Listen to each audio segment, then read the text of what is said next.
Kulak koyun kardeşler, oylanın bu sözlere, Türkmen dili galyp dur, yaş dolsun bu gözlere.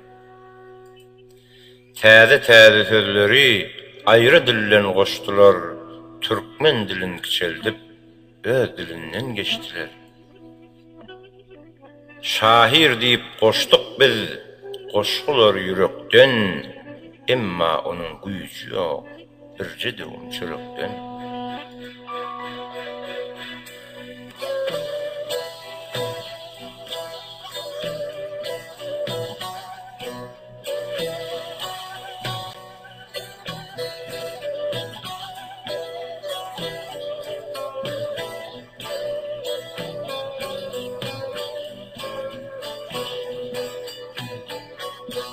Öwretmeli yaşlara, eni ata öýünne, yürütmeklik bu dili, şahirlerin boynuna. Atı galdy çapkıda, sazı galdy toylarda, galmasın Türkmen dili, çölle galın öýlerde. Bir ikini bilmese, yekto deyip tanıyar. Öz dilinden el çekip, ayrı dile yanıyar. Enesine mamani,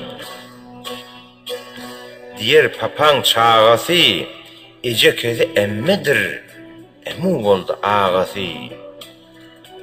Dayzası da öz payının izinden, dayzası halı oldu, arttırıptır polundan.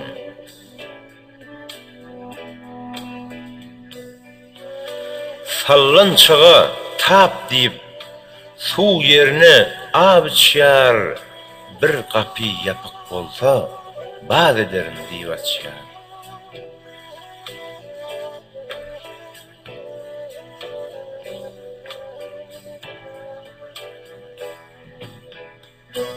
Mivolar kaçtı dilden, bağı bustan dilinden, ermit buldu gulabi, dilim gitti elimden.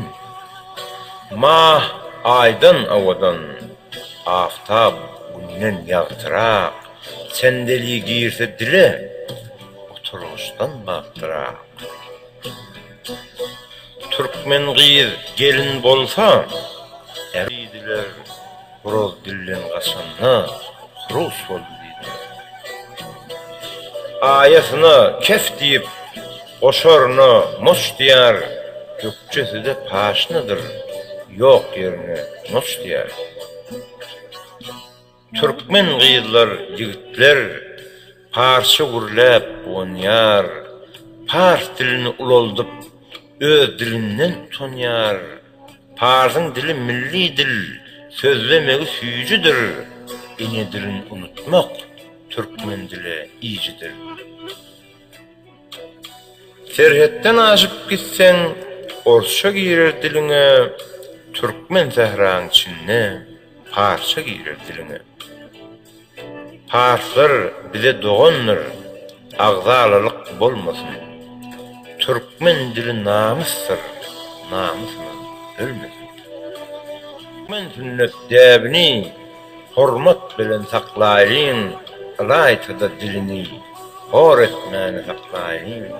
Türkmen oğlu utanmaz, ene dilin sözüne, ene dilin bilmeyen, kara çeksin